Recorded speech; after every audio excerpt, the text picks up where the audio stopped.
So we're going to talk about AI. We're just going to continue on this topic because it's on everyone's minds. And earlier this year, I was at CES and got to hear the incredible Shelley Palmer, marketing tech consultant, evangelist, share what is still my favorite quote of the year, which is, AI is not a tech issue, it is a leadership issue.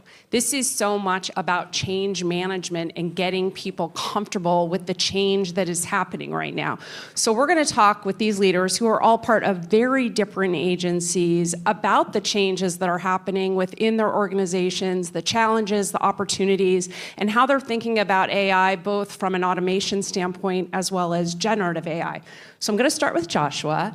And I'd like you to just talk about how you're really approaching AI within the agency, but also how you're having these conversations both with your teams internally and with clients about how to embrace this change that is upon us. Okay, that's a lot of questions in one question. So that's three questions. But Joshua always has plenty to share. So to answer those three questions, so how are we approaching it in the agency? It's from an agency perspective and from a company perspective, it's an important and it's a priority, and it would be foolish for anyone to say anything other than that. We do have AI champions and people focused on it and the adoption and use of it across the company. How I'm approaching it with our employees, it's very much like I'm encouraging the use in innovation and adoption and the rapid prototyping and testing. And if anybody wants to build something and show it internally or try it on a client, absolutely do not say no. On the client question, the way it's with clients, it's about expectation management and having honest conversations, because clients either believe it's going to eliminate all costs and make everything free and easy, which is what clients believe regardless of whether AI existed, but also how it can actually really be applicable to their business, because clients operate in different categories and the way you can use it in certain categories might be restricted based on what data is available or how models can be used. Yeah. And I know that you and I had talked about this, and you shared a really interesting story about, I'll just tee it up with chess and its comparison to what we're experiencing with AI. Yeah, so my personal anecdote is many years ago I was out to lunch and I saw Garry Kasparov having lunch across the table, Grandmaster of chess, famously the first person defeated by artificial intelligence, computer learning, computers. And I'm a bit of a chess nerd, another revelation about me that will go in a file somewhere. And I went over and started having a conversation with him. And we're just talking about chess and his career. He goes, my career is really interesting because my job was the first job to be completely eliminated by computers. Like, computers can play chess better than humans. There's no real future for a grandmaster of chess in the world of computers. He goes, but, and this is way before the AI boom happened, he goes, it was actually really empowering because now we've got computer-assisted chess. It's made chess players better. It's improved the game. It's made us faster. And there is a future for humans when we work with computers to improve our game and our sport and the way we work together. And his message was embrace technology and computers. And I'll say he said embrace artificial intelligence, but he didn't exactly say those words, because it can transform your industry and make you better. And so to me, that's the lesson I've taken with me in everything that comes through as an exciting change in the industry, and especially with AI. It's not going to replace us, it's not going to take away jobs. We're going to learn how to adopt it and embrace this to make our industry better and get rid of the procrastination and slowness that just holds us back from doing great work. I think that's just a great reminder for everyone and very inspirational just to hear. It keeps happening, right? The technology just keeps evolving. Ali, talk about how you're leveraging AI and tech right now with your clients and how you're getting them comfortable with the shifts that are happening. Sure. So at ODN, we are a out-of-home placing and buying agency. We partner with brands and agencies to essentially place out-of-home for them across the globe. So being a specialist agency focusing on out-of-home, a traditional media platform, probably out-of-home's maybe a little bit later to the AI game. But we, of course, as an agency and as a small business owner, of course, we've dabbled in all the things, ChatGPT. It's really helped me write job descriptions. It's helped with our social media, because that's, of course, falls on us as leaders when we're running a small business. But We have uncovered some really cool tools, and one of the most exciting ones that we have uncovered over the last year is a generator where we can run out-of-home creative through this generator, and the outcome is essentially a report that tells us what the attention metrics are on out-of-home creative. Now, a year ago, I used to have to call my clients and say, so you can't have 47 words on a billboard? Or the colors that you've chosen for this particular transit shelter are reverberating so intensely off of that transit shelter, I can't even look at it. Now I can run it through this AI generator, and I can blame it on the robots. So it's actually taken the subjectivity out of it, which has been really nice for my team. And these reports that we're getting through this generator have just been completely game-changing. So that's really helpful. Yeah. So the question that we keep hearing is AI revolutionary or evolutionary? And I'm curious, Malorie, how you think about that, both short-term and long-term. Yeah, that's super interesting take. I would say evolutionary because I think one of the things we always forget about is that this industry specifically, we've been dealing with algorithms since the inception of marketing in some perspective. And once computers entered the game, we're often talking about AI in terms of just large language learning models. And that's not really all it's about, right? We're talking about things like predictive models, how we're thinking about reporting, how we're leveraging those AI models in terms of what we're building on behalf of our clients in the back end, plus the automation that's happening to help connect all of the softwares and disparate tools that media has been using for generations. So I think that's one of the interesting parts when we think about what AI really means to our industry. I think obviously things are going faster because it's now in the mainstream conversation as part of everyone's lives and not just impacting our industry, but I don't think it's entirely new to us. So it's going to be interesting how that continues to evolve for us there. Allie, Joshua, revolution or evolution? It's both. Like the honest answer, at least for me, is it's both, because it is a revolution. It's one of those things that's going to dramatically change the industry and change the way we work. It's an evolution because of the workflow changes that will happen. Back to the Kasparov comment, it's going to make the industry be different and the way we work differently. So it can be both. I agree both, and it's like very reminiscent of the social media boom. And does anybody remember Google Plus? Yes. Well, it doesn't exist anymore. So there's going to be, heavily, funded, tech-backed AI platforms that are going to come up that are going to fall flat. And so as leaders, we have to do our best to navigate that and realize when those are coming, holding our teams back and know where to put funding and resources behind for our teams. So let's talk more about teams since you've brought that up in talent. This is really reshaping the workforce. James talked a lot about the need to reskill, upskill. How are you thinking about that for ODN and the way you're working with your clients, and how do you go about identifying those new skills? And you talked about job descriptions, and then how are you training your teams to embrace tools like Super Optimal and other aspects of AI? Right. Recently, so we run on EOS, if there's any EOSers in the room.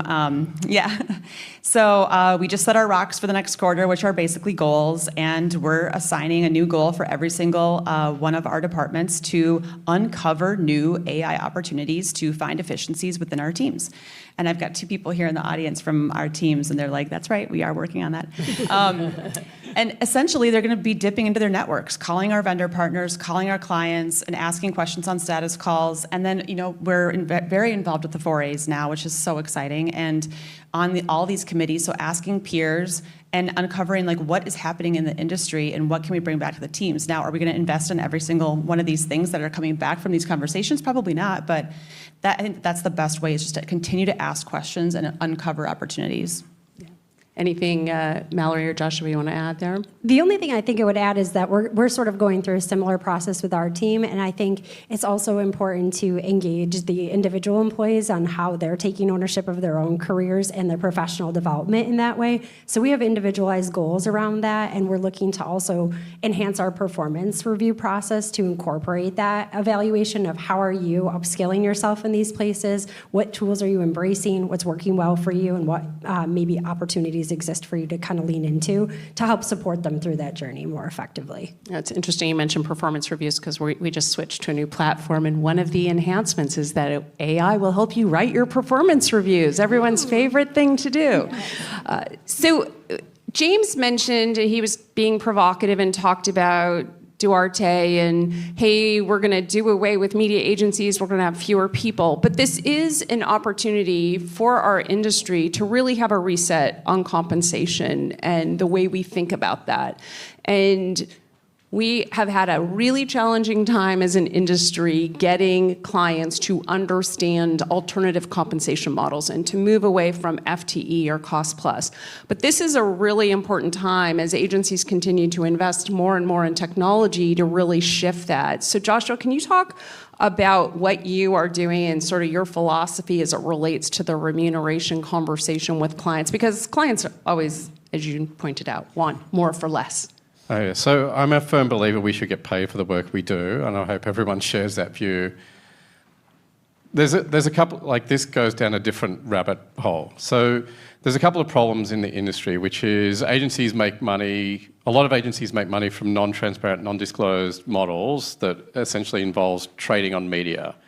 And so if you go down an AI world where more decisions are made by machines about the placement of media and more media is biddable, that ability to arbitrage on media will disappear because clients can bring those tools in-house or the platforms will give those tools to clients for free.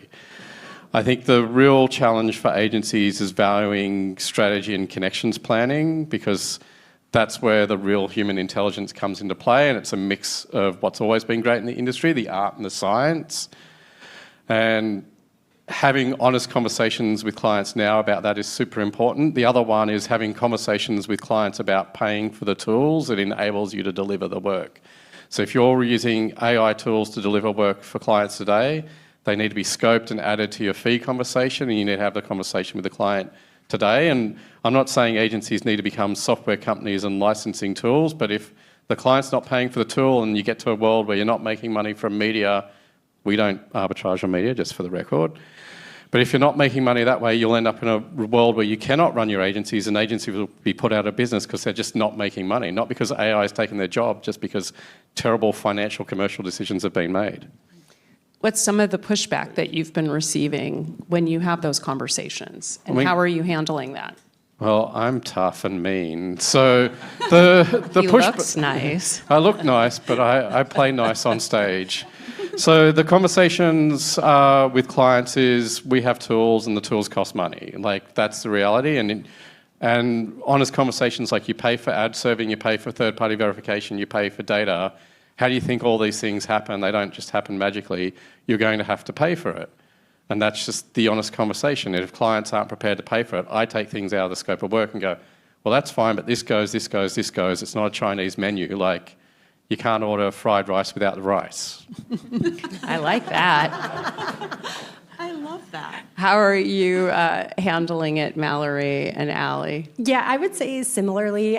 We just have to have transparent conversations with clients. We still run into those roadblockers, and I won't even venture to say that we've cracked that egg and we haven't solved yet. It's certainly an ongoing challenge. But I think it's more about having the clients understand the value that the team's bringing and what is being created as a holistic outcome versus the individual pieces of the puzzle. Yeah, it's definitely a conversation that we've been having at the leadership table. And it's been contentious because it's like, do you add a tech fee? I mean, who likes seeing a fee on their phone bill? So, do we add a tech fee? Do we have the conversation up front about scope, or do we increase our margins? We're always trying to be as transparent as possible. Or do we just do it and elevate our services? It's a hard place to be, and it's so new. So it's a hard place to be.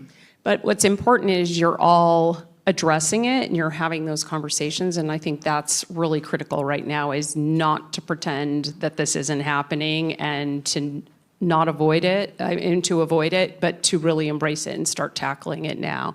Because it will take time, and it could take several years for you to really turn over all of those contracts and conversations you're having. So before we get to some of the final part of our conversation, I just want to remind everyone you can submit questions via Slido or through the EventMobi app, because Kevin is sitting here, and we'll get to questions in just a few minutes. But Malorie, let's just go back to how are you addressing these conversations with your clients, and what have been some of the pushbacks you get when you talk about AI?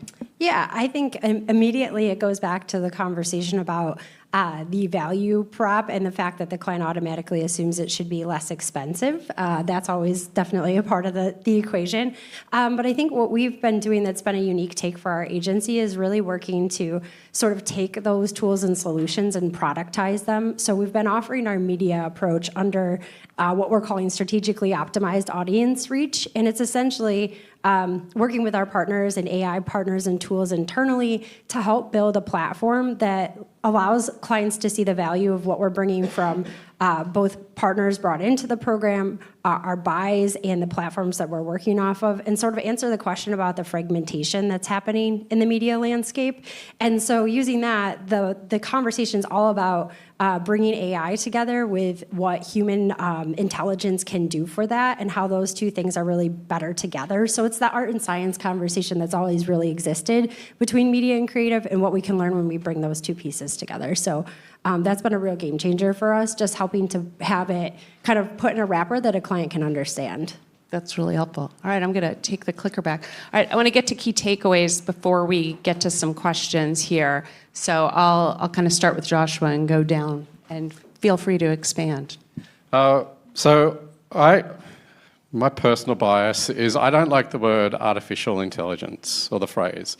I prefer the A is augmented, because I think the best power of AI is to augment human intelligence and make us better and faster at everything that we do, and to solve for the procrastination problem, which is we all start our jobs after a client brief staring at a blank piece of paper, and AI is a way to, we were talking in the green room about rapidly prototyping, testing ideas, and getting to the next step faster. So it's an accelerant, it augments human intelligence.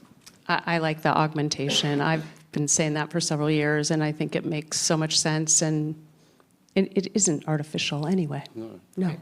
All right, go ahead.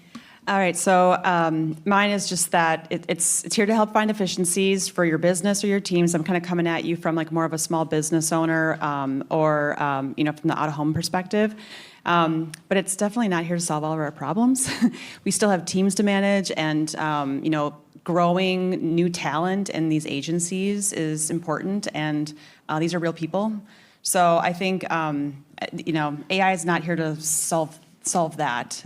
So I think that it's not here to do it all for us. I think that it's here to help us find efficiencies in a few pieces of our business. Awesome. Mine is stop optimizing for vanity metrics, use AI to better support business outcomes. This applies, I think, for both agencies and our clients. I think it's about understanding how we can use AI to find the solutions that are helping us evolve our businesses faster and better, and supporting the better business outcomes altogether. That's great. All right, we're going to move over to questions. Thank you. I think there's a little delay. That's the problem. I'll turn it on earlier next time.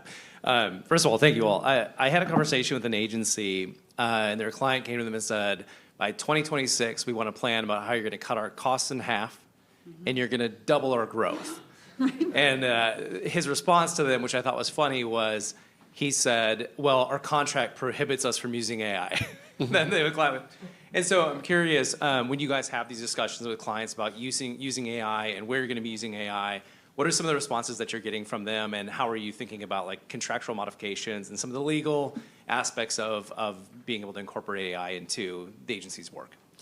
Yeah, we've recently gone through some of those scenarios with probably our largest client as an organization. And I think one of the main things we've done is in those exact conversations, some of our clients are very much leaning into it and they're expecting us to use it. And in those cases, we're proactively saying like, okay, we need to modify our agreements with you, and our MSA is updated and includes an AI addendum. So here's how we use it. Here's the layout of the tools that you're expecting that we will be using on behalf of your business. And we're going to disclose it to you. So we're going to take the risk on together, understanding there's obviously issues with copyright law and things of that nature. So making sure that we're proactively having that conversation when it makes sense has definitely been our approach. I think you bring up a really hot topic, which is a lot of clients want more for less. And we partner with so many agencies that are suffering from this feeling. And so how do we address that on a larger scale, not just with AI? I think that's probably a hotter topic, and I don't think we have enough time to address all of that right now.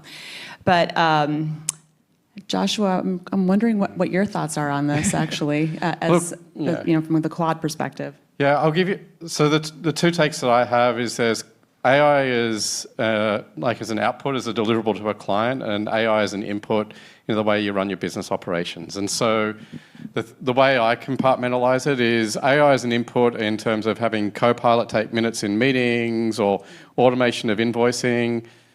I don't need to go and ask clients about that, and I don't get caught up in what the contract says because clients don't create rules for everything we do in our business. They expect us to run our business efficiently and effectively.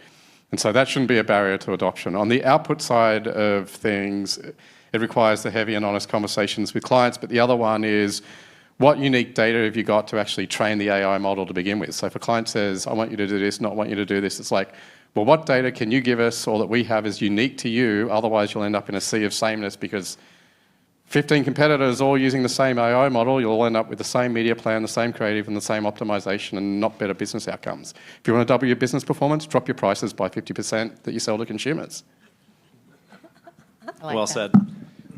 We have time for one more question. So without revealing a specific dollar amount, when we're talking to clients about how expensive AI is to deploy, so when an agency is saying we're going to be using AI and so there's a cost in doing so, how can we think about calculating some of those costs? What are some of the things that you guys are considering when you're going to a client saying this is going to be X amount more? Again, no numbers necessary, just scale of what this cost might be. We're definitely adding it into our budgets. I'll just say that. I mean, it's a brand new line item, and adding it into budgets. Like I said, small business owner, we are used to not be there on the Excel spreadsheet.